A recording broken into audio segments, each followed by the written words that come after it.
Here's how I use my iPad and Schoology to write on kids' work. So if I go into Schoology, now I'm going to go, here's my calculus class. If I choose this assignment 60 in the upper right corner, right, notice in the upper right I see submissions. I'm going to click on that. Now I see all the kids' work, if it's loading. And let's see, let me choose Soya maybe. So here I see Soya's submission.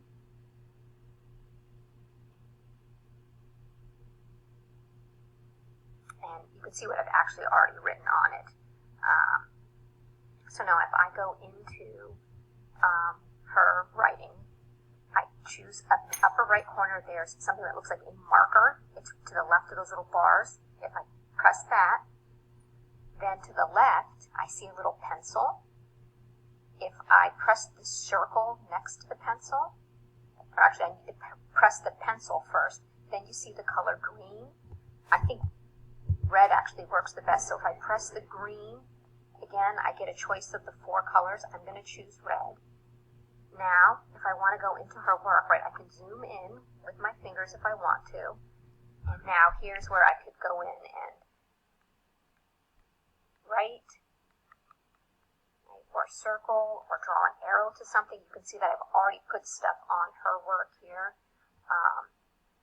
And that's how I put information on a kid's work. When I'm done, the upper right has a green check. Go ahead and press that, and that's where the kid's work will be saved, or what you wrote will be saved, and then go ahead and choose close. I don't want her to see this on there, so I'm just going to go to discard.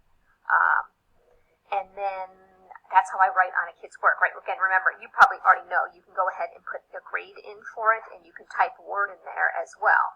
But let me show you, let's see if I have another kid's work in here, if I can remember someone. Let's see, here's Suzanne's. So here is her last revision for what she sent me. But before she sent me that one, here was her second revision. And you can see where I, wrote on here. She was keeping the U's in there, and I had told her they should not be in there in your final answer. Really, you should be rewriting it as a basic U substitution. So that's how I use Schoology and the iPad to write on the kids' work.